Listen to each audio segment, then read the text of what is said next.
Okay, everyone, welcome. We are going to be beginning. We know that we have folks that will be joining us as we get going, so I want to go ahead and start to make sure to give Nancy all the time that she needs today. So, again, my name is Connie Silva-Broussard, and you are at the State Performance Plan Technical Assistance Project webinar, Culturally Responsive Positive Behavior Intervention and Supports, a Commitment to Equity in School Culture, be presented by Dr. Nancy Dohm. She's going to join us in just a minute. She's actually waiting here in Sonoma, and we'll join her in a minute. I have just a couple things to discuss before we get on with that. The first thing is I know some of you, many of you, are familiar with our project, and that's wonderful. We're happy to see you here again. And for those of you that are new, I want to tell you just briefly about our project. It's the State Performance Plan Technical Assistance Project, and we are here at the Napa County Office of Education, but we are funded by the California Department of Education. And we provide services to districts in the area of disproportionality and have several different ways in which we do that. We have communities of practice for districts that are significantly disproportionate and do that on a quarterly basis, and some of you I know are involved in that process. We have webinars that we provide just like this one. So quarterly we provide webinars on relevant topics related to equity in education and disproportionality, we invite anyone to attend in those, so you do not have to be a district that's been identified as significantly disproportionate to participate in these sessions. We provide TA on a regular basis to districts that request our assistance.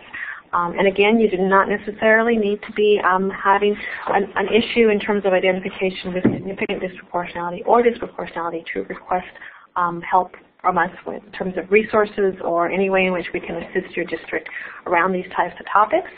Also related to our general assistance, we have a website, and it's listed right there, SPPTAP.org. And if you were to go on that website, you'd see that there are lots of resources for districts around the general area of disproportionality and equity in education. So please, I hope that you will visit the website. There's lots there for everyone. Okay, so I want to take a minute quickly to talk about the webinar, next quarterly webinar. That's on June 16th, so we'd like you to save that date. The next one, this is open to anyone. Again, this is not specific to significant disproportionality. And our presenter is Ann Gregory, who's from Rutgers University. She's a researcher who's done quite a bit of work around infusing restorative approaches to discipline in schools. And she has actually done some research on specific tools around infusing restorative approaches and using fidelity, and has a fidelity measure. So that's going to be a very interesting presentation, and we hope you will join us for that and invite you to invite others in your district that might be interested as well. Okay, so with that, I am going to go ahead and introduce Dr. Nancy Dohm, and we'll switch cameras in just a little bit, but let me tell you just briefly about Nancy. So Dr. Dohm has been impacting children and educators for over 20 years, and she started her career as a child care worker. She's always had a strong desire to support the at-risk student population, and realizing the education track would allow for a greater flexibility and greater reach than the social services track, she re-educated herself. So she's been a teacher, spent over 10 years in multiple capacities within the juvenile court and community schools in San Diego, and then following that continued her education and was faculty member at California State University in San Marcos. And I'll skip ahead forward to, she's the founder and CEO of Epoch Education. And Nancy can tell you a little bit more about that, but I did want to let you know they have additional resources, webinars, wonderful things that also are very relevant to, I'm sure, the work of you and your districts. The charge of Epoch Education is to provide current, accessible, and transforming professional development for educators on the topics of equity, critical race theory, and culturally relevant teaching and learning. So with that, I'm going to go ahead and turn my camera off and turn it on to Nancy, and Nancy can begin her presentation. So welcome, Nancy. Thank you so much. Yeah, wonderful. Yeah, I got it. Okay. Thanks. And thank you, Connie, for the introduction and for inviting me to be a part of your webinar series. I'm really excited to be here and to share my work with the participants today. A little bit about EPIC Education and what we do is we're really looking and striving to bring the work of equity into a space that's more accessible for teachers and provide resources that teachers and admin and school districts can utilize so that we can really begin to see a change in public education specifically. And so we're really looking to do things differently in a way that that is not intimidating as we're talking about these hard topics, where we're able to have these, important conversations that have to happen, but that we really don't have the skills to have them, especially as it relates to really talking in interracial groupings. And so the work of EPIC is to really start having these conversations in a safe place and bringing a lot of resources to continue our education in this area. There's always something to learn. There's always new information. And so we're here to help folks on that path. So with that, I will go into the presentation, and it is about creating a culturally responsive PBIS process. And the idea behind cultural responsiveness is looking at it as a lens that as we see things, that we put this lens over and it helps us see them a little differently. It helps us add a perspective that we may be missing when we're just looking at something. And so a lot of the work we do is about putting this cultural responsive lens over stuff that we do every day and really beginning to think about how that changes what we see or how it changes what we do. And so today we'll be looking specifically at positive behavioral interventions and supports.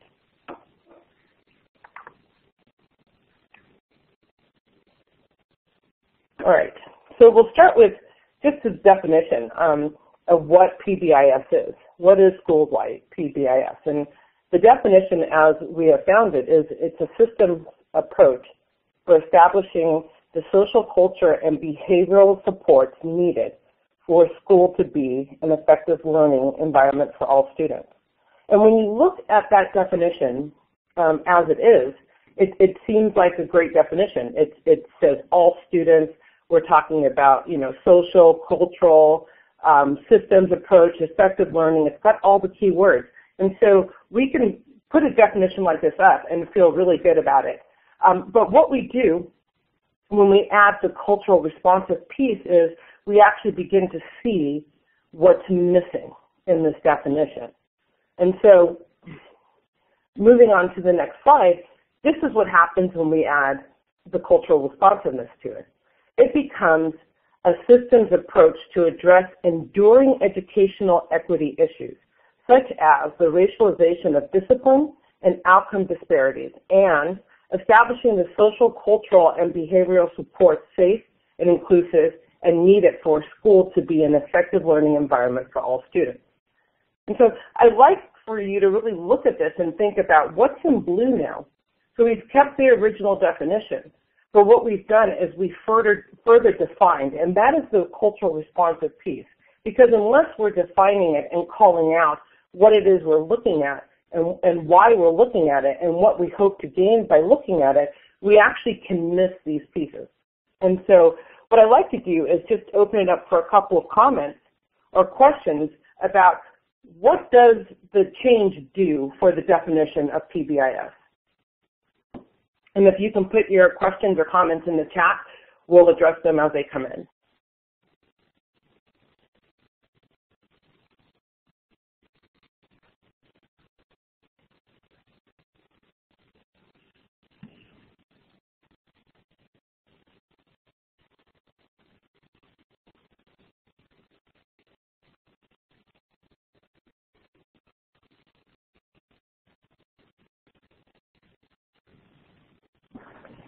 So we had a comment that came in from Tracy that says it addresses race and equity in a very clear way, and that's really what it does. what we find, and I'm going to go back so that well, actually I don't need to because it's right here. What we find is without the blue pieces, the language, that we're not specific. And so there has to be an understanding that there are, in this case, equity issues that exist. And if we can't name what the issues are, then what we have is a systems approach, and we're not even calling to what we're trying to change, right? What about the behavior are we trying to change? And so if we're looking at equity issues, it actually switches the lens from it being only about the behavior that the kids are bringing, and it helps us look at how does the environment kind of contribute to what's happening with our kids in schools and their behavior and how they're showing up and how they're acting out while they're there. Another comment that we got says that it reframes the focus of PBIS towards equity, and it does. One of the things that we discovered with PBIS, and this is research that is available online, is that PBIS in and of itself is extremely successful. That's why so many schools are signing up for it. That's why so many schools are implementing it. But what they found is that even though it decreased the need for discipline for the students, it did nothing to change the disproportionality of who was being disciplined in the first place. And so that's the big piece, is that it lowers discipline issues, and that's what it's intended to do. But unless we're calling out the equity issues that exist that actually lead to the disproportionate representation of kids of color in behavior and discipline processes, then we can't actually get to how we're really going to change, the equity part that's happening and impacting kids. And that's a really big piece. And so with adding a culturally responsive lens onto it, we really then want to begin to address the disproportionality. We have another comment that came in that says the word inclusive helps us realize that current practices have left many students in the margins, and that's absolutely right. The way we do business right now has a lot of gaps, and we can begin to predict who's falling through those gaps. And so the idea of being culturally responsive would be that we no longer know, who's being disciplined, who's being expelled, who's more likely to be suspended, but it really comes down to, those other components, those other pieces of their life that lead to that behavior, and not simply by the color of their skin or the languages that they speak if it's not English. So thank you so much. All right. With that in mind, we're going to move on. So I'd like us to keep, as we think about the rest of this presentation, I'd like us to keep this definition in mind. Yes, and before I move on, Laura says this inclusivity includes students with disabilities, and it does. The equity issues, are not just, when we talk about culture, it's not just race.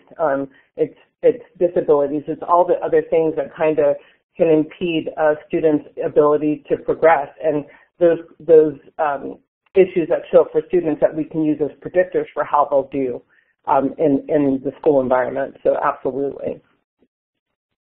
So let's keep this definition in mind, and the broader definition that really goes deeper as we're thinking about what it means to be culturally responsive. So I'm going to start off and very briefly go through the data that's out there. And this was I just pulled this more recently. This is the most recent data that I could find. And what it, looking for my pointer, what it tells us is we begin to see how the disproportionality really shows up when we're talking about students receiving suspensions and expulsions. So we're talking about, kind of the most severe discipline that happens at schools right now, and this is broken down by race. So the first column talks about just enrollment. So if we're looking at enrollment right now, and we're saying, 51% are white students, you got 2% or more, 2 or more races, 24 Hispanic, Latino, 16 African American, Black African American, Native Hawaiian, Asian, and Alaska Native. So this is generally the breakdown in schools. However, when we look at in-school suspensions, and you look at it compared to race, you look at the 40% of white students that are being suspended in school, and that's not disproportionate. It's still a high number, and that's where the discipline, the general PBIS comes into play, right? Is that you've got these numbers of these high numbers of in-school suspensions and out-of-school suspensions, and what the goal of PBIS is to lower those numbers. But what it doesn't do, and we see that here, is if we begin to look at our African Americans specifically, we look at with 16% of the population being African American, yet they comprise 32% of in-school suspensions, 33% of out-of-school suspension, 42% of multiple out-of-school suspensions, and then 34% of expulsions. And so this becomes a huge issue when we think about disproportionality. And this is why when we're looking at implementing PBIS that we really have to put that cultural lens in place, because it's not addressing what's happening to students of color specifically when we look at the data, all right? And that's the case. Our Latino students are not disproportionate, but they're high. It's a high number, but if we're looking just straight at data, we're not really that concerned because it's falling within and under the population of Latino students. Again, it's still high, and if you're comparing it to their white counterparts, you can see that it's significant only in that the numbers are very close to the enrollment, whereas with white students, they get significantly lower when it comes to the more severe punishment. So it's something for us to think about. We also see a disproportionality with our American Indian Alaskan at 3%. So, that's a significant increase from the 5% that are actually enrolled in our schools. And so we have to look at how our schooling is actually supporting or not supporting our kids of color.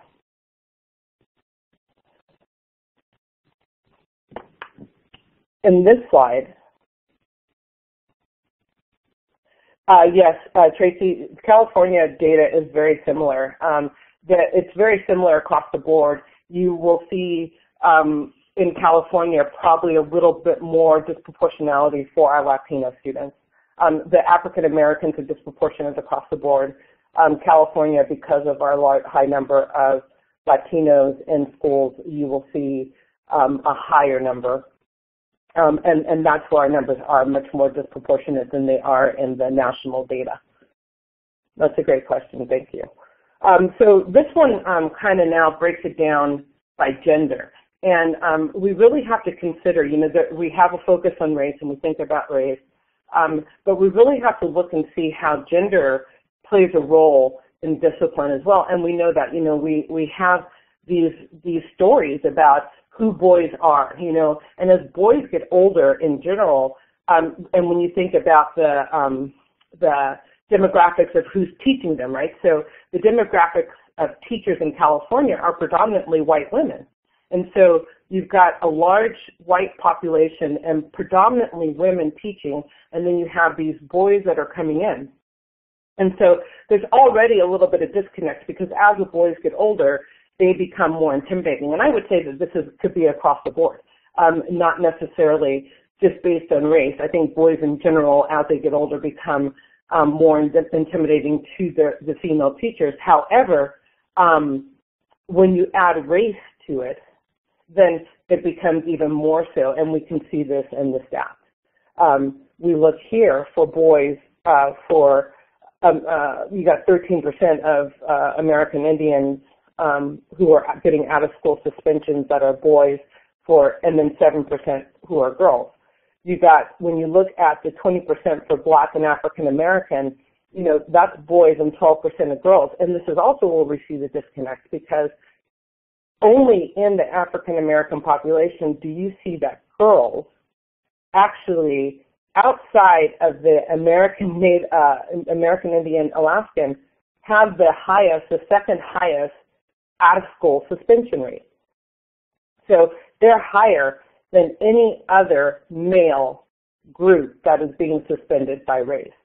And so what does that say about how race is showing up? And so many times we don't want to acknowledge that race has an issue, that it has a place. And yet when we look at this, when we know that boys in general will always be suspended at a higher rate because they're boys, because of the testosterone, because of all the energy, all the things that are associated with them, and yet African American girls are still suspended higher than almost any other racial group. And so we really must begin to think about how that cultural responsive lens plays a part. How we use that lens to begin to really disaggregate what we're looking at and look at it in a critical way where we can actually begin to make systemic change and not just talk about it. This data shows us that it's time for us to take action. It's unacceptable, and when you think it's 20% and 12%, and when you go back to the last slide, which actually shows us that they're only 16% of the population in total, we're looking at data that's just way too hard. And I'm focusing on the African American simply because the data is so drastic and disproportionate. But you can look across the board, and you can also see, when we look at our Hispanic Latinos, they're at 9%, and 2 or more races. And so the interesting thing about 2 or more races would be to see what are the racial mixes that are showing up. But the fact that it's all people of color that find themselves in this place. We only have 6% of boys and 2% of white girls who are getting out of school suspension when we break it down by gender. So it's pretty significant. We have a question from Jesus. Has this data been consistent over time, or has it increased drastically over a time period? That's a really good question. And this data I just pulled up, I retrieved it in March. And up until then, I was using data from 2009, and it is about the same. It's gotten worse, but not drastically. And I think that's the important piece, is that, on one hand, we think that, it's gotten so much worse, but what I would offer based on just my past 10 years of really being deep into this work is that it's always been bad. And it's just brought to light now because we are being forced in some ways to look at the data differently, to actually disaggregate it in a way that we're getting answers. We continually spend a lot of effort, and I see this in my work all the time, of getting new initiatives in schools and doing new things and doing research and we know the answers. We know, and it's almost like we're looking for, hoping that somehow, with new research or with new stuff that we're gonna prove ourselves wrong, or there's gonna be some miracle cure. But I don't believe that we really want to know, because I think we already do know. I think that we know what's going on here, and I think that we've known this for a long time, and we haven't quite figured out how to deal with it. And I have some theories about why we haven't figured out how to deal with it, and I think they'll come out as we go through this. We have another comment from Linda: better data now, and there are more of us paying attention. Absolutely, and I would agree with that. I think that the more educated we get, the more diverse we get as well, the more attention that's being given to this information. And I would say that it hasn't changed, but how we are approaching it has changed, and I think that's for the better, for sure. All right, so I'm going to invite us into a conversation right now, and I'd like us to either type in the chat, or if you're feeling like you want to hear someone else's voice besides mine, which I'd love, to raise your hand and we can unmute you so we can actually have a conversation. But I'd like us to think about these 2 questions. Why are African American students disciplined at a disproportionate rate? And as we think about this, the second one is what gets us to how I want you to consider it, is what beliefs do we hold about African American children that allow this disproportionality to continue? So take a second and think about that first question using the second question as your guide. And it's personal. You know, what are our beliefs? What are my beliefs about who African American children are and how they show up, and all that's associated with that. And so, if you're interested, please definitely please put your comment in the chat section. And if you're willing, I would love for you to raise your hand, and you can ask your question or share your comment with the group, and we can do it in a verbal dialogue.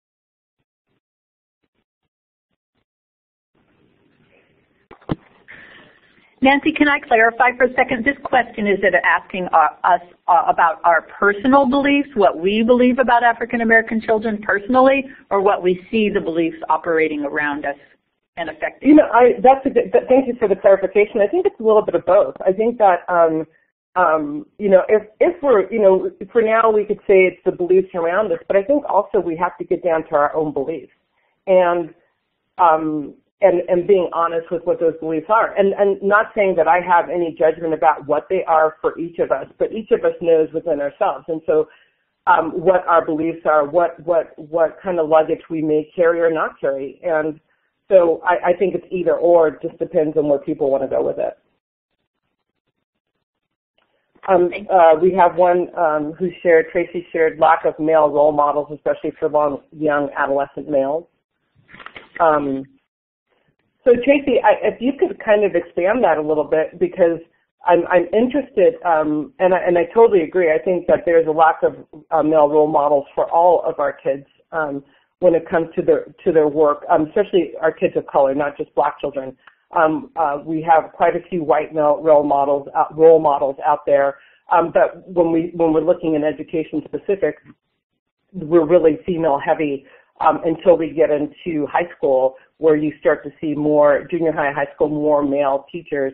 But we usually see our white male role models in education in leadership roles. So I would agree, but I think what I would like to ask you to go maybe deeper about is that we're talking about lack of role models. Yes, and Tracy, you can push *6 if you want to talk. You're mentioning lack of role models, and yet I want to get us deeper as to that's focusing on the behavior, and I want us to focus on our beliefs, right? So by saying lack of role models, we're saying that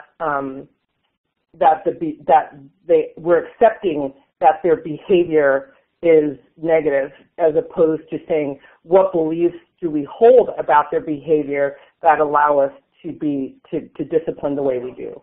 And so I'm reframing what your question is, to ask you to kind of look at it a little differently, if you don't mind.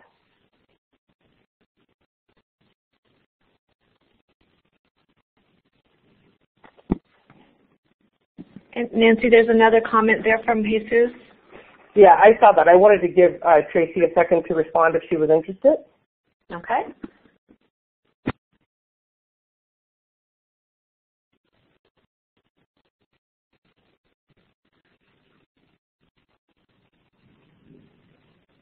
And I see she's typing. So Jesus wrote, I think it is a reflection of the bias of people in the social context, also the misconceptions related to messaging and media and social media. Absolutely. I think, Jesus, I would completely agree that if the only images that we see and if the only relationships that we have with specifically African American males is through what we see on TV, or what the media shows us, or what the news is showing us, then our perspective is completely skewed. And honestly, I would be afraid of Black males because there's nothing that I see and nothing that I read that gives me any reason to believe that they're not violent or stubborn or disobedient and all these things. And simply because I am a Black woman with Black brothers and I have relationships with Black men, do I know that to be differently? But my question would be, so for folks who don't have that connection, how do you have, what are your beliefs, and how do you even know to challenge your beliefs if you have no other point of reference? And so, and I think that we are. I mean, there's some level of it that I believe is, it's not accidental that you only see these roles for people. It's how are Asians represented in the media? How are Latinos represented in the media? What roles are we playing when we get into when we see ourselves out there, and how does that impact what people see, how they see me, or how they see our kids? I think that's an important piece.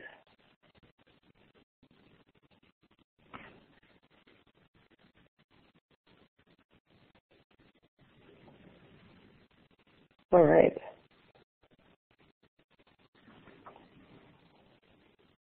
Okay, thank you. I appreciate that. No problem, Tracy. I think it is a perception that young African American males have difficulty with behavior because, in part, they lack positive male role models. Yeah, and I think it would be easy for us to kind of fall into that. And I'll share a story with you that kind of will illustrate what I mean.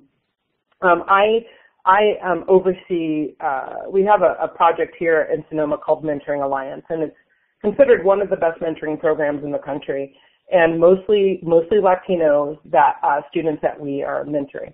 And I recently joined them to start support. We had so many kids on the waiting list, and we're trying to figure out how to deal with it. So I was hired to put together a group mentoring model where we could have team mentors with a group of 4 to 6 kids together.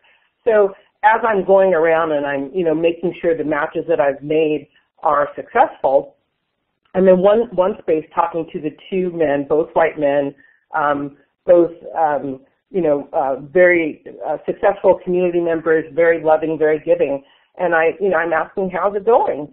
And one of the gentlemen, he says, it's going good, but I'm not really sure why I'm here. And I was a little perplexed by that. I mean, I said, can you explain to me what you mean? And he says, well, all but one, and they have 6 kids, all but one of our kids have a father at home. And I kind of looked at him like, I'm a little confused.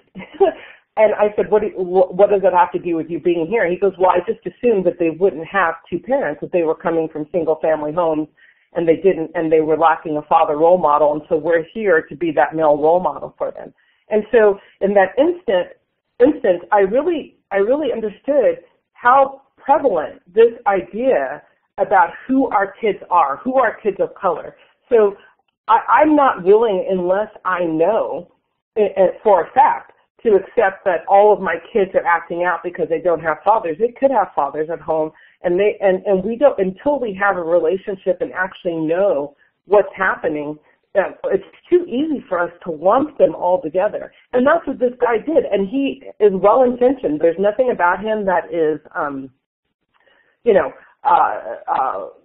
racist or disregarding. But that belief that he has is actually a very limiting deficit model belief about who he's serving and why he's serving them. And he couldn't imagine that maybe, my belief is that every kid can use a mentor. Every single one of us in school, if we were interested, would have benefited from having an adult outside of our family who we could communicate with.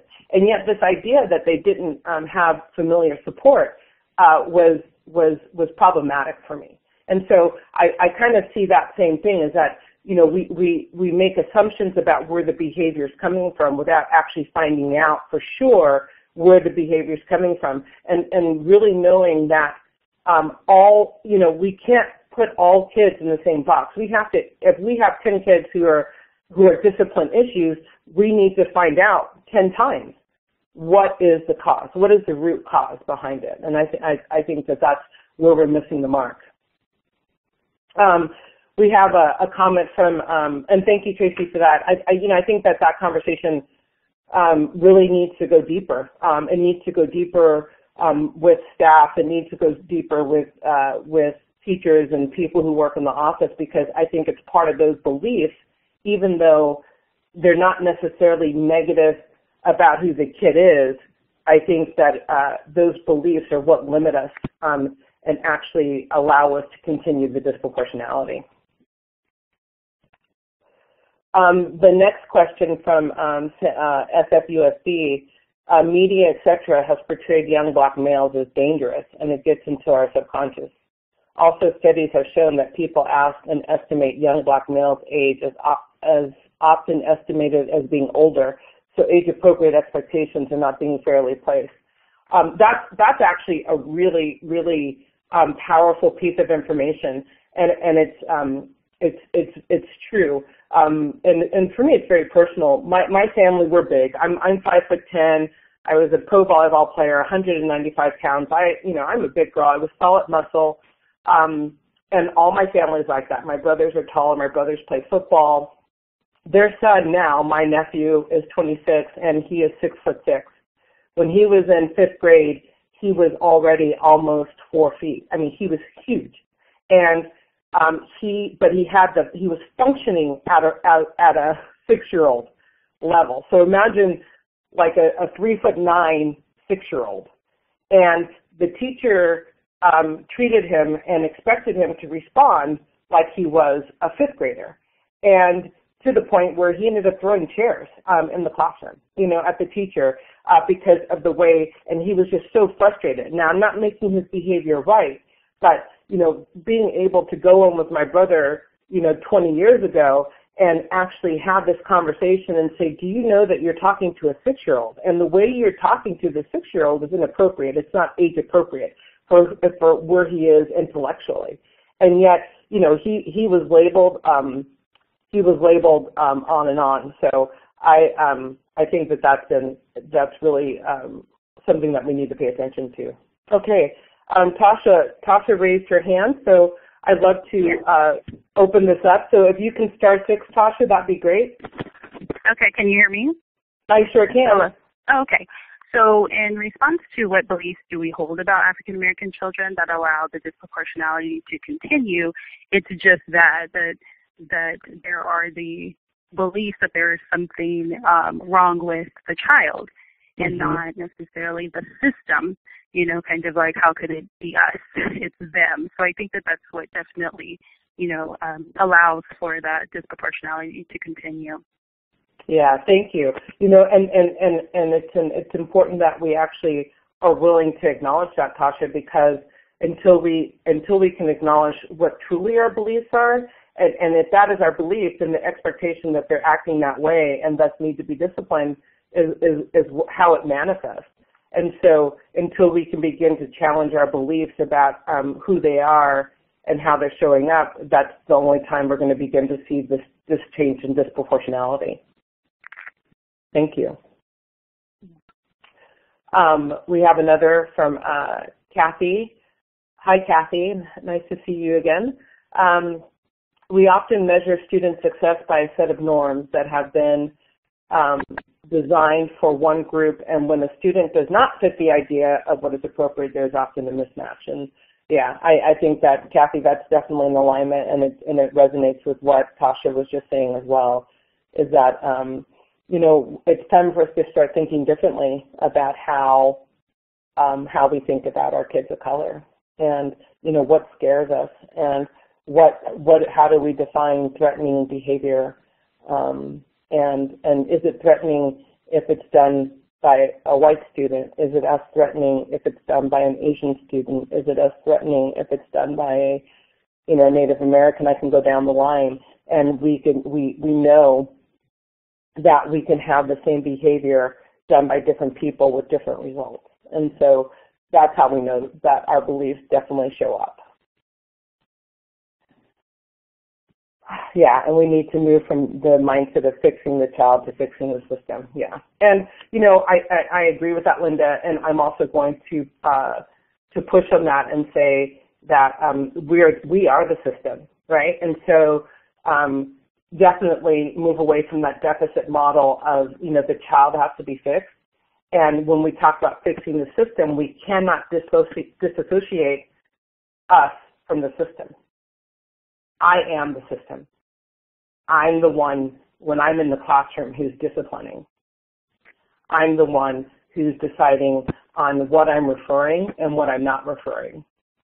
And the system supports my decision making, right? But I started. And so that's where this gets personal, is in looking at how I am a part of the problem as the educator, as the administrator, as the board member, all the way up and down, the power structure in schools. So, all right. Thank you so much, and thank you for the input. I really appreciate the willingness to engage with me around these topics, and I think that how we get better at having these conversations is by practicing, and so thank you for practicing with me. All right. So why culturally responsive? And this goes into, it just reinforces what we've talked about, is that, we cannot assume that interventions that are intended to improve behavior will be effective to the same degree for all groups. It's kind of, I always say that if those of you who are on this call, if you're parents and you have more than one child, you know that each child requires something a little bit different. One child, you can just be really firm with maybe and really direct, and the other one, you might have to do something different because the child breaks down, or, you figure out how to give them what they need from you to get, the end result that you're looking for. And yet we'll get a classroom of 30 kids or 40 kids, and we believe that one size fits all, that we're going to do something and it's going to work for all of them, and it's just not so. And, working 10 years in the juvenile court and community schools, it was never clear to me that basically I had a set of rules. I had a foundation, and these were the non-negotiables, and that's basically all that was on my rule chart, was the non-negotiables. These are things that regardless of who you were or what you were, that you knew what the consequence would be. So like if you got into a physical altercation, you knew that led to suspension. It was not a doubt. It didn't matter, whatever it was. But then the rest of it had to be negotiated, because each of kids that was in my class brought something different. And some of them needed very little discipline, and some of them needed very specific discipline. And some of the discipline that I had to enforce as a teacher came from the classroom actually working together to devise a plan that was going to be the best supportive for this kid. And the reason why I had the class do it with me was because if I did something different for this kid that was different from the rule I had here, that one size fit all, I didn't want to have these kids telling me, well, why does he get to do this? So I made them part of the process, and they understood exactly why his rules were different, because he had different needs, and they didn't expect that he should have the same ones because he was not successful with the same rules. And so, it's that willingness to say, I have this foundation, but that within that foundation, we have to make exceptions, and exceptions not in the way like you get away with this, and we see that a lot. Exceptions that say, your rules are a little different, because you need them to be different. And that's part of the cultural responsiveness. And we do that when we think about kids with disabilities.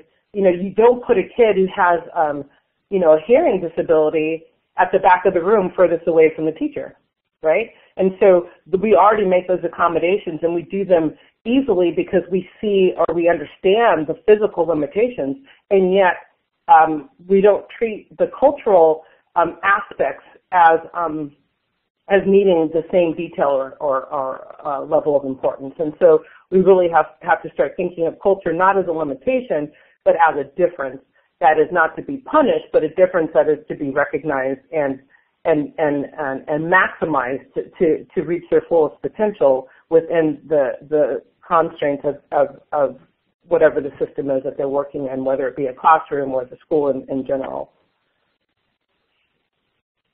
So one of the things that we do is it's about asking the right questions. So when we start thinking about change, right? So how do we begin to change the system? Who I've already kind of backed off that definition and said, now I'm the system. So how do we begin to change ourselves, to start thinking differently amongst all the the media and all the things that are out there that impact our beliefs, how do we begin to start thinking differently? And I'd say it's by asking the right questions. We are in a position right now, I strongly believe, where we don't know what we don't know. It's this disconsciousness where it's not out of any malice, it's not out of not wanting to know or not believing. It's really that we don't even know what questions to ask. And so part of that is really beginning to understand where we've come from, like understanding our history. And I don't mean the history that, probably 90% of us in this webinar right now have had. I'm a product of public schools out of Los Angeles. And until I got on this path in my early 30s, I was telling the same stories everybody was telling. I had the same beliefs. I was carrying the same baggage because this is what I learned. And so as I began to really surround myself with different people and read different literature that was not popular literature and begin to, listen to people who were considered, controversial, for lack of a better word, I really started to broaden my perspective. And so this idea of thinking historically and acting systemically is really, really important. So the first question I'll ask, to the group is, what are the long-lasting cultural assumptions in the U.S. education system that systemically shape school climate, rituals, and routines? And I'd like you to think about that. Cultural assumptions. And so we got to think historically, because it is the history that has actually created this.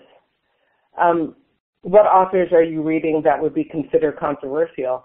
Well, I'm reading a lot, but I can start with Cornel West, his work.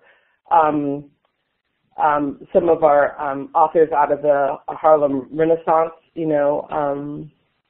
the Langston Hughes, people who were challenging the system. I'd also say Howard Zinn, his work is extremely controversial.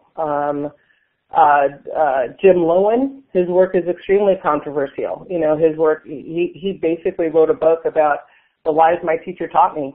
And when I remember reading that book and actually being so kind of enamored by what I was reading, because it was like I saw it in front of my face and I thought, oh my God, I believed all this stuff, but I actually bought a set for my entire class in court schools.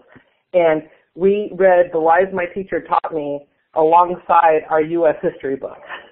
And I had the kids create a version to begin to deconstruct the history book we were reading with The Lies My Teacher Taught Me as a foundation, and then using the internet to get more primary sources. And I can tell you that it was the most interesting history experience that we had, where my kids actually read the book. I mean, before I would give them reading assignments, and they would skim, they would halfway do it. And when I brought these two books in and had them do it that way, in a very critical, like a critical analysis, it totally changed the engagement. And I've got the kids that nobody wants. Every single one of my kids in court schools was expelled from public school, and they're in my class, and they're reading, and they're questioning, and they're engaged. And so that leads me to believe, and that's how I know in my core, because I have worked with some of the hardest kids in our system in juvenile hall and Campo, and they're responsive. And so why is it that they're responsive in the space with me? And why is it that they're not responsive in traditional schools?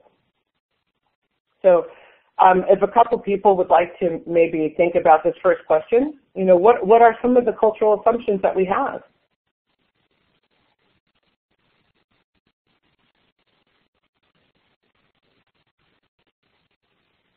Tasha, are you, is that a hand raise?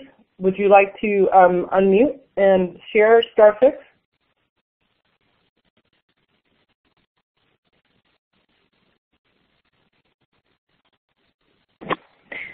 That's not a hand raise, Nancy. Oh, I'm sorry. That's not to say Tasha can't speak up.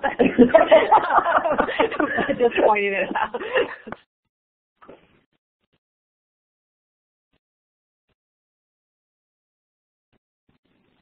All right. Okay, thank you. I got it. Thank you, Tasha. Sorry about that. I'm still learning the icons on this platform. Schools are very structured and at times too rigid. Yeah. The whole bell schedule, the artificialness of just the bell schedule and learning on demand, and everything about what we learn in our teacher training through Bloom's taxonomy and through my psychology training of the hierarchy of needs, and how we learn, and yet, having a system that doesn't take into account, when we think about the hierarchy of needs, this bottom rung that says before we can get to self-actualization, which is, and I'll equate to learning, that you have to have, that this rung is sequential, that you have to go up each of these rungs with basic needs being the bottom, and yet our kids don't come in with basic needs met, and they walk in and this bell rings and we're like, we need you operating at the top right now. And I think that that's very difficult. And also that assumption that I am in charge and you are to follow. And, that whole stand and deliver model, it served a purpose. It had a purpose in its time in the beginning, but it doesn't serve that purpose anymore. It doesn't work anymore. And our kids are rejecting it, and they're rejecting it left and right, and we're seeing it happen. So what other cultural assumptions? And I'll move on because we'll talk more, but I really want us to think about how what we believe culturally, dictates the climate and how we're doing it. So that I'm in charge, rows of learning, that everyone learns the same way. I mean, I think that is a big cultural assumption, that we all have the same way of learning. The second question that I'll pose for us is, how do we reframe questions to understand the impact of school culture on disproportionality and discipline? So, understanding, reframing this question, I always go back to civil rights. I go back to this idea that up until the Civil Rights Act, we had legally segregated schools. And then overnight, it didn't happen overnight, but, that we have this law that's in effect, and people have to integrate, and immediately we bust, our kids of color, mostly black kids, into these white schools. And so my question has always been, and where the disconnect has been for me, is what was the belief that were people's views who have been taught since the since the late 1800s, definitely after Reconstruction, Jim Crow, and the reason why Reconstruction didn't work is because there was plenty of people who still were not in support of the Civil War. You've got these people who were taught legally, who have been raised in a system where they are taught to believe that these black folks actually are less than, do not have a place, and do not deserve to be educated, and definitely not alongside white children.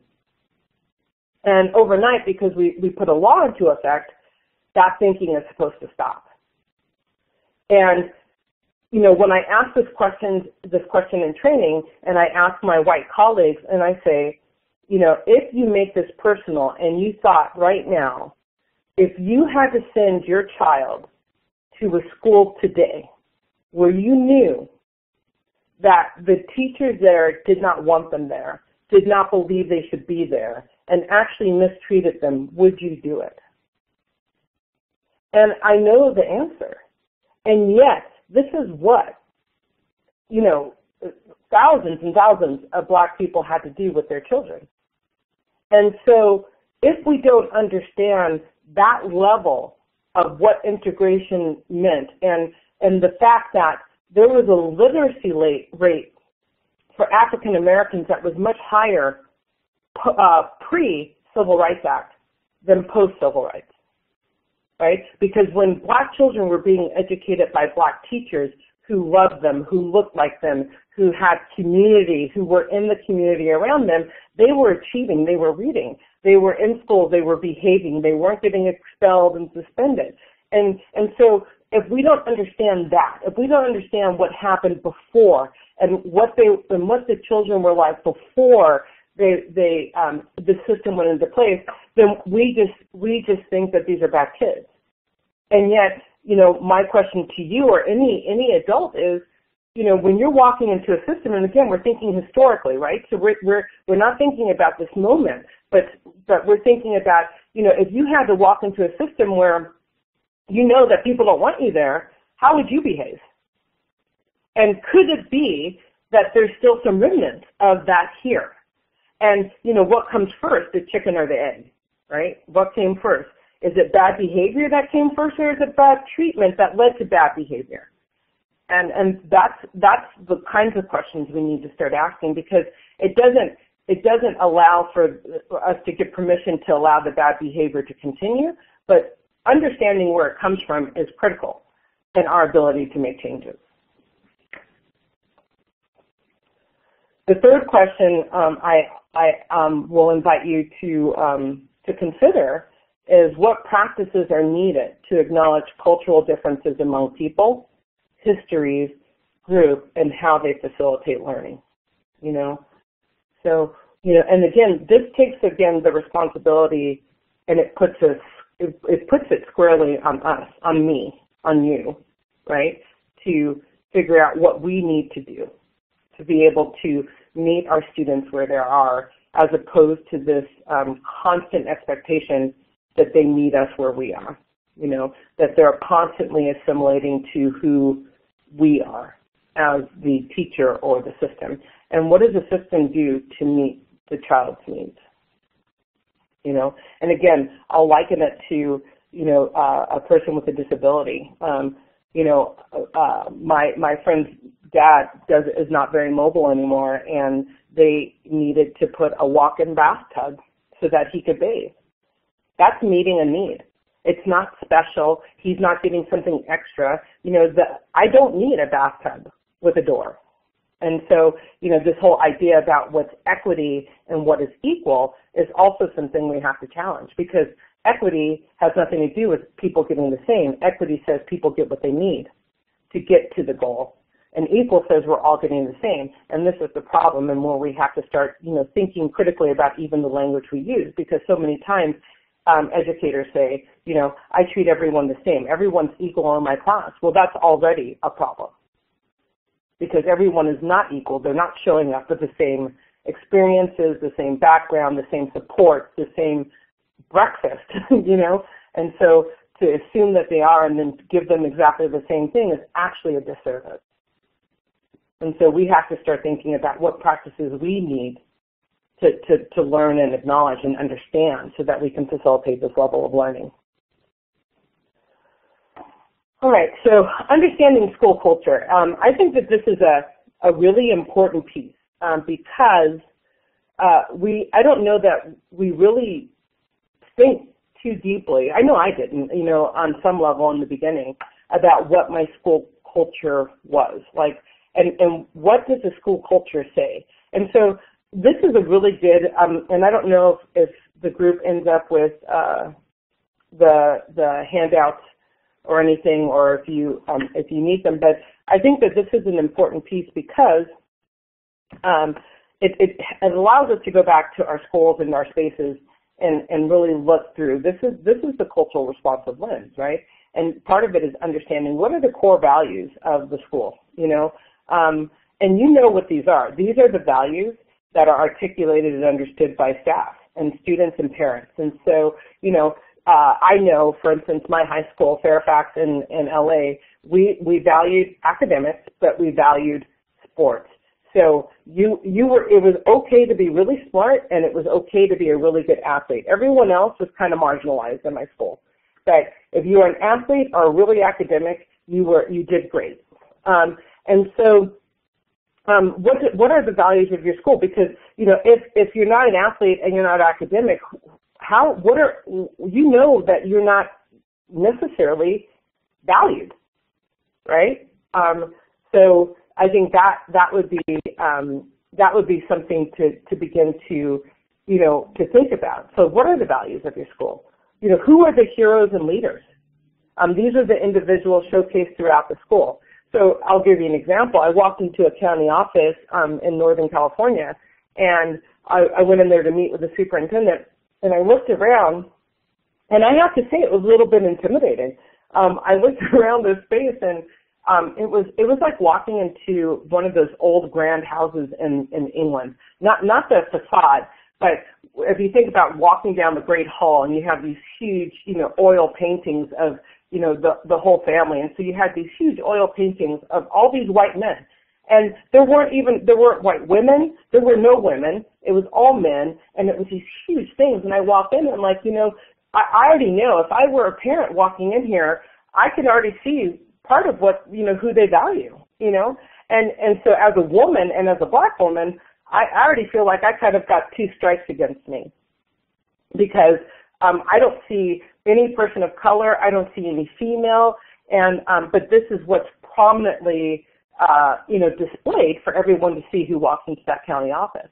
And so, what messages are we sending in our schools through who we're showcasing in our schools? Who's in your box, when you walk down your aisles, especially if you're in a high school, who's in those showcases? Who's in those glass showcase boxes?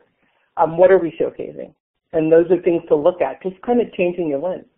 Rewards and reinforcements. These are the ways of behavior, good or bad, are reinforced. So who gets in trouble? What do they get in trouble for? Do we allow and I've seen it, our black and brown kids to be more sassy because we're afraid that they're going to become violent, or we're trying to be friends with them because we don't really know how to discipline them. And people begin to learn this. I work at Hannah Boy Center up here in Sonoma, and these kids, my thing is about I'm all about discipline. I'm consistent, but I also do it with love. So they know that I love them, that I actually am invested in them, but they also know that they're not going to get away with anything. And so, we have to decide, and by looking at how we're doing these rewards and reinforcements, will let us know how the school climate and culture are being determined. The cultural network, these are the stories around school. And, some of this is like folklore. These are the stories, there's stories, they could be stories. I had a school talk about, that this building is haunted, They talk about, I remember one of the folklore of my school was this teacher, Mr. Chevry, I'll never forget him, white teacher. He was everyone's favorite. He was a great guy. And there was a kid with a gun on campus. So this was 1983, my junior year. And he walked up to the kid. He took the gun. He slapped the kid across the face. And, that was that. And that story to this day is still told. And people who I graduated with still talk about that. And, and he was a hero. This was this teacher, and because he stood up and he was protecting kids, and he didn't, and I'm not saying put yourself in danger, but it's the idea about, what are the stories? So if you've got stories that are being told that are not, positive, or I have a district I'm working with where the stories that are being told are very much negative, where people are opting out of that school because the culture of that school is believed to be it's a place where kids aren't learning. It's too many of those kids there, and they're having a really hard time. They've had a very, very difficult year because the stories that are being told about them are not in any way flattering, and people are opting out of going there. And so, it's important to know. Again, another one is artifacts. Artifacts are the objects and artifacts, costumes, and other physical evidence of the school culture. And so looking around and seeing what are these things, what's painted on your walls? Is there graffiti? How is your school maintained? Is there landscaping? These are all things that tell us who the school is and what they support. I went to a school again in Northern California, and I went out to visit the alt ed program. Now, the high school in general was beautiful, overlooked the ocean. I thought I would love to go to school here, except for when I got to the alt ed, it was completely off to the side on campus, which mine was at my high school too. You almost expect it. It had a fence, but what was strikingly different to me was the grass was literally about 4 feet high. Like it was almost like they were in the middle of a field. And my thought was, and I went back when I was doing my equity walkthrough, was to go to the principal and say, why isn't this grass cut? So these kids who go to School Hill, here, you're already telling them what you think of them. Because when they look at the rest of the campus and they look at where they have to go to school because of, you know, their probation or whatever it is, you're telling them what you feel about them. Because the contrast was just, it was huge. And so, you know, what message? And then finally, rituals and ceremonies. And these are the daily events taking place in the school. These are the things that we value. You know, so if we're, you know, what are we celebrating? Are we celebrating the cultural diversity in a way that's beyond, you know, the foods, the Cinco de Mayo, the Black History Month? I mean, are we really embedding, you know, the cultural diversity that makes up the demographics that make up our school? Is it showing up in a way that shows that it's a part of something, or is it showing up in a way that's an add-on, right? You know, something that, oh, for Black History Month, we're going to do this now, or, you know, we're going to celebrate this. We're going to, you know, do tacos and burritos for Cinco de Mayo, you know, and we're going to have a mariachi band. I mean, you know, what are we doing? And I'm not actually criticizing that so much as I'm saying if it only happens on that day, then it's an add-on. And so how do we honor these you know, the culture of our students on a regular basis? So I have a question. How would you suggest staff conduct an equity walkthrough? You know, that's a great question. And actually, Jesus, I'll give you my information. And it's actually a tool that I offer for free. You don't even have to contact me. You don't have to sign in. There's no commitment.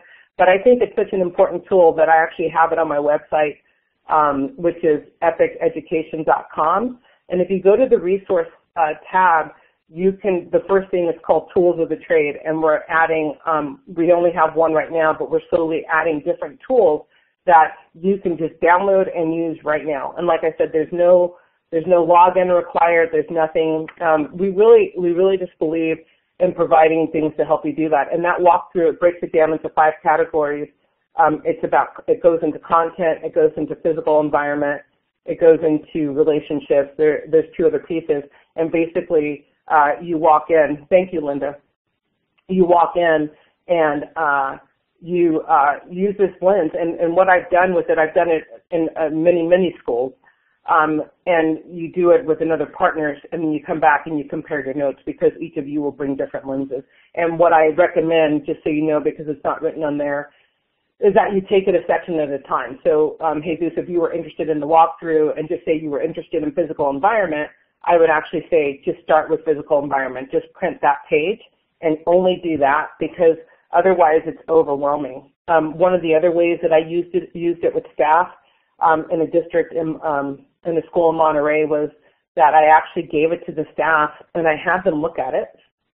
And I asked them to choose the one that they thought they needed the most work. And what they ended up doing was doing it themselves. So they didn't have a stranger or the principal, and they didn't feel like they were being punished and there was even no fallout. They just got to, on their own time, self-assess. And what they were asked to do by the principal was to come back to their PLC and talk about, you know, which one they wanted to work on for that month through their PLCs. And it was very successful. The teachers were very willing to do it because they were like, wow, I didn't, you know, what I find is most of them, you know, again, they don't know what they don't know. And so they were really excited about it. All right. So the next level, so the first level of questioning was about this thinking historically and acting systemically. And so as we go deeper, the next level of questioning is thinking systemically and acting personally. And this is when we begin to personalize,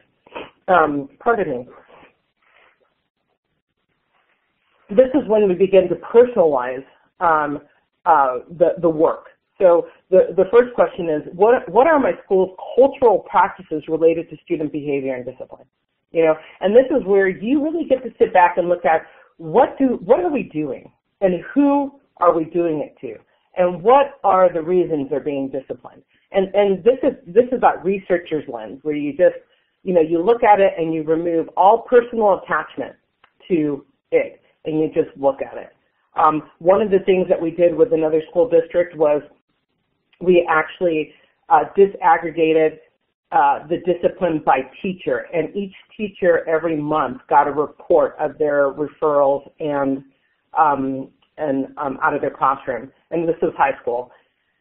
And it was pretty powerful, and it was powerful for them to see where they fell on the grid, and it was all anonymous. And again, the union was involved, and there was no issue. It's all about the way you present it. So you can present it in a way that will guarantee you that you will have union fallout and you won't be able to follow through, or you can present it in a way where it becomes more of a coaching tool and self-directed, where you're supported in looking at, wow, I have 70 referrals in this month, and the average is about 15 in my school, and then, I'm on one end of that bell curve, and on the other end of that is, the teacher who has none. And that doesn't mean that the teacher who has none is this great teacher. The teacher who has none could be the one who's sitting back, with the telephone cord wrapped around his or her head and letting the kids, run wild in the classroom. I mean, you never know, but it really began a conversation. And if there was kids who were overlapped in those referrals, to be able to coach each other and find out, what are you doing that keeps this child in your class, and what strategies are you using where you begin to coach each other and support each other through the process. And so those are some of the critical questions that we want to get to. The next one is, what practices can our school undertake to effectively address disproportionality and discipline? And so you can see the leveling of this. So the first one is just, what are our practices? And then the next one is, what can we do to change it now? What changes can we make within there? So if we're adding the cultural responsive lens over it, what does that look like? How does that look within the current structure that we have? How might we modify? And where modification doesn't work, how might we change? Those are things that we want to consider. All right? And then the third question being, how does my school's culture impact the disproportionality in our discipline data? And that's an important piece because, depending on what your school values really depends on how much disproportionality you have. There's a really great video from a group. It's called The Village Nation. And if you do a YouTube search for it, it's a really inspiring video, but basically it's out of, one of the worst schools in LA County, large Black Latino population, and the teachers just they made it personal, and the change within 5 years, they became a distinguished school, and the foundation was really about building relationships, and so the discipline had a relationship component to it, and it absolutely changed how that school functioned and how the students felt about themselves. So, asking this question and then, realizing that if the culture isn't supportive to the kids of color, what do you have to change about the school culture, especially if you're in a leadership role? And if you're a teacher, then, your culture becomes your classroom culture, and you may not be able to impact the larger, immediately, but you can start here. It's like starting personally and starting in your space and making the changes there. That would be a way to go. So how do we integrate cultural responsiveness into our practice? One, I think that it's huge for us to bring in families and community members to reinforce the school-wide behavior. It's a partnership, and right now they're completely separate. We treat them separately, and yet we know that schools that have, it's not necessarily schools, so I don't know really too many schools that have really successfully implemented it, but I know that when we start getting kids who have, severe discipline issues, that if we're vested, that bringing the family in usually makes a difference in the student's ability to be successful. And so how do we begin to do that? Tracy asked a question, what are some of the things that they did to build relationship and mentors? That's a good question, and I would say watching the video will probably go a lot further than the amount of time that I have to tell you. And it is called, I'll type it in here, or if someone can type it in for me, it's called The Village Nation, and I'd be happy to pass it on. But, the biggest part about building relationships was actually slowing everything down and having them, they had speakers, they did a lot of things, speakers and the way they presented work and the tutoring and just the experiences and these real candid relationships. And they did it in an affinity group. Thank you, Linda. And they started with Black kids because they were at the bottom.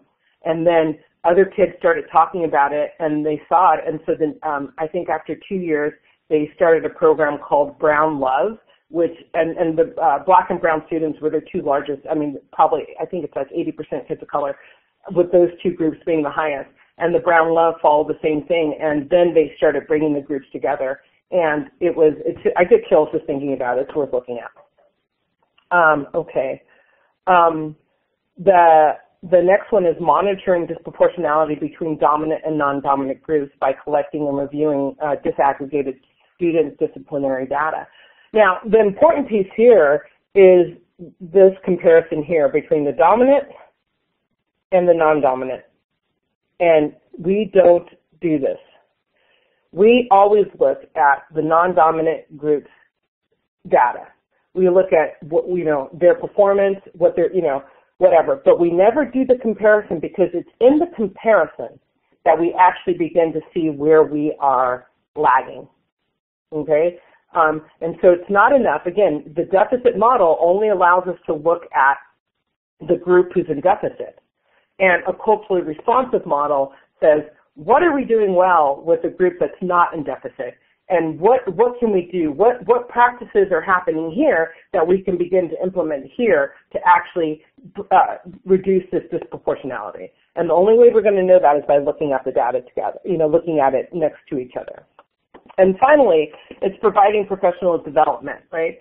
We have to, and it's got to be in a way where, teachers aren't like, oh gosh, I got to sit through this, and it's got to be in a way that's receptive, in a way that doesn't feel like a punishment to them.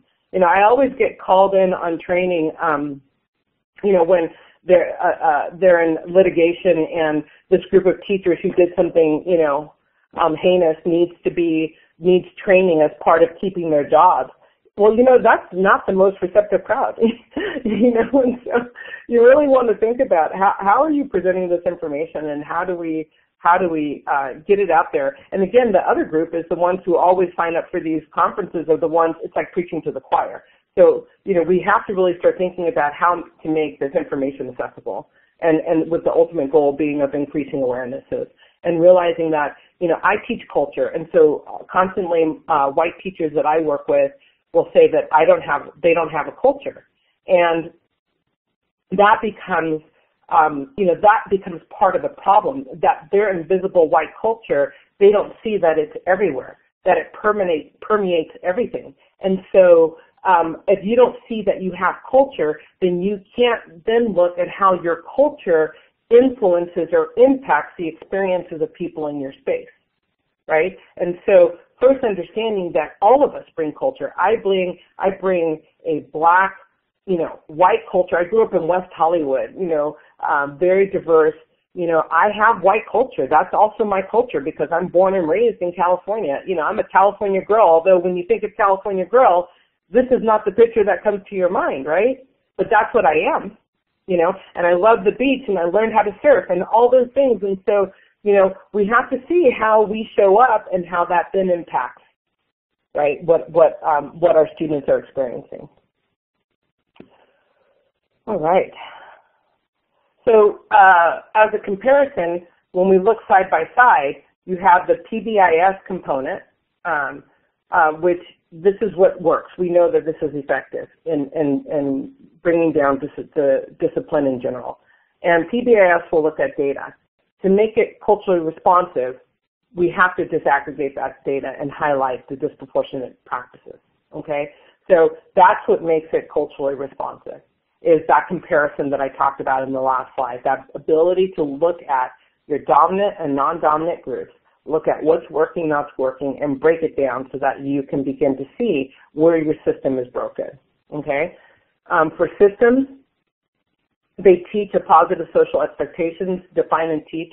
And again, this is where PBIS is successful. They have, these different expectations and things that you do, but what makes it culturally responsive is understanding that the cultural norms that are held by students and teachers. So when you're creating these systems, whose norms are they, they going to? So when I have this system in place, but it's been created by everyone who looks like me or has had my experience, how is that meeting the need then, of the student who it's being, inflicted upon? And I use inflicted intentionally because I know that's what it feels like for them. It's like it's being done to them, right? So, and involving the community. And that's how we do that. So, we all, and including myself, I bring a different perspective, but it is also limited, right? And so it's limited because of the, my social economics and all those other things. And so we need to bring in people when we're creating these systems that actually bring a different perspective so that we can be inclusive. Practices, how are we supporting student behavior? Those are actually what we're doing. And to make the practices of PBIS culturally responsive, we have to also include teaching and learning, right, into that.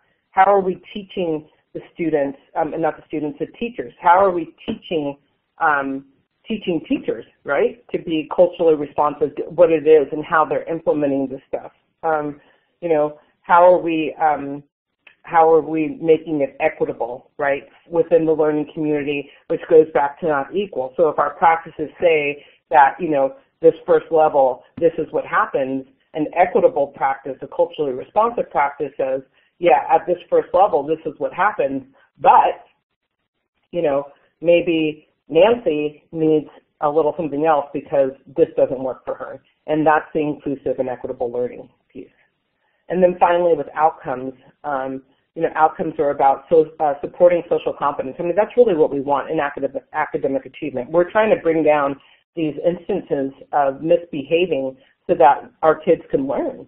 And so, there's nothing wrong with that goal, but again, as we said, as we changed the definition in the beginning, by making it culturally responsive, we begin to really say what that looks like, So it doesn't only look like student achievement, but student achievement looks like the ability to connect positive outcomes in schools to overall well-being throughout society, where we're not just teaching, creating these kids who can function in the classroom. We're helping develop kids that can function anywhere, in the bigger picture, who will be successful in the long run. This whole school-to-prison pipeline, and the fact that we can pretty accurately predict by third grade is scary, for me. And so part of the outcomes is how do we eliminate that ability to predict that?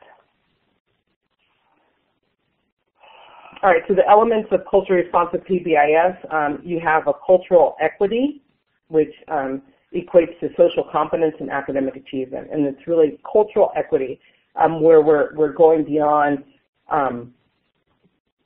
just equality, and we're going to what it's like for us to be culturally equal, like in that way. The cultural validity is about supporting decision making, right? And it really adds validity to what I bring as a Black student, to the space, and it brings validity to my feelings, and it helps me. It helps people understand that my processing may be different than yours, which would be even without race would be the case. But how do we understand that this cultural validity part means that I feel like I'm a valued member of this community, and that what I feel and say means something. The cultural relevance and validation supporting students' behavior. If I feel like I'm a part of a community and that I'm valued in the community, I am going to behave. And I think that is the case across the board. There are always going to be exceptions, but they will always be there. But I think where we lose kids is this idea that they feel like they don't belong anyway, that they're not relevant or that they matter. And so how do we build this cultural relevancy? And then finally, the cultural knowledge and self-awareness. And that would begin with supporting staff behavior. This cultural knowledge piece is really geared towards staff being aware of the fact that, that different cultures actually are not a deficit, but it's actually a really beautiful thing. And how do we build off that?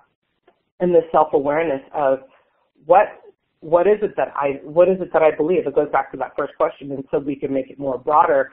Not about African Americans, let's make it broader. What are my beliefs about this kid? What are my beliefs about this group? What are my beliefs about this teacher?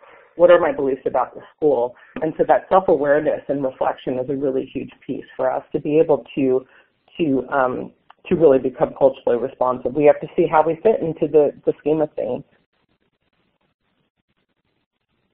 All right, how do we know we're making progress? We begin to shift from teaching desired behaviors to creating opportunities. That's really the big thing, to learn. And that goes back to, I think Jesus said at the beginning about the stand and deliver. It's moving away from that. It's opportunities to learn, and we're going to learn from our mistakes.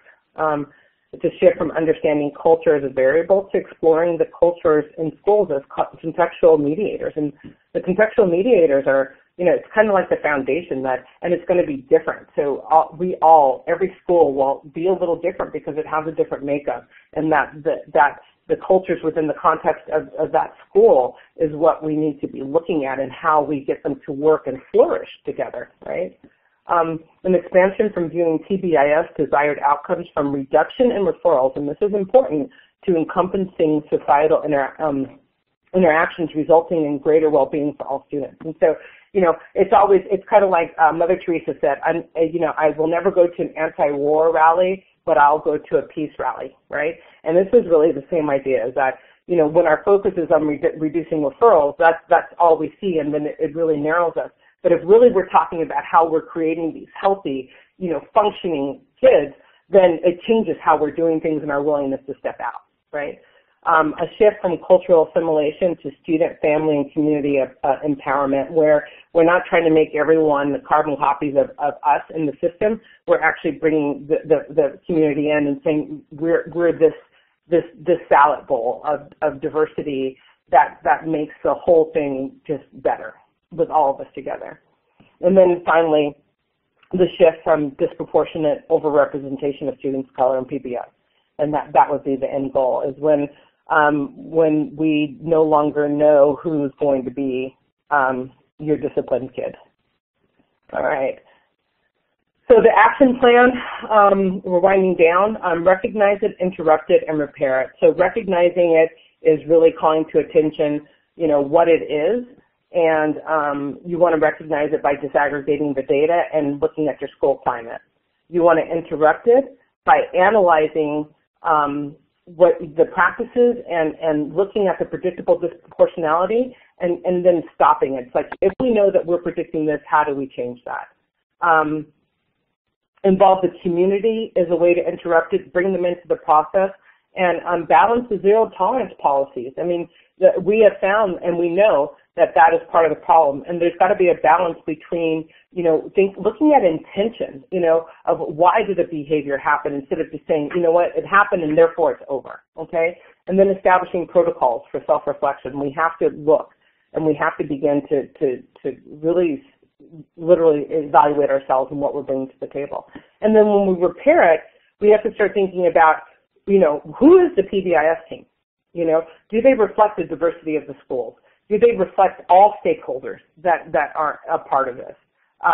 When we're repairing it, is it culturally responsive? And how do we support the classroom teachers so that the classroom environment is responsive so that they never even get to the referral process? How do we seek alternative disciplinary approaches and procedures? How do we establish a learning community to connect positive outcomes in schools? And then how do we appraise the extent of the intervention for all of our groups? And so, the repair it is a system of who's the team, being very conscious of what they look like, what skills they're bringing, how are we bringing a missing perspective, alternative perspective, and then the constant cycle of action evaluation, action evaluation, action evaluation, so that we can move to where we want to be.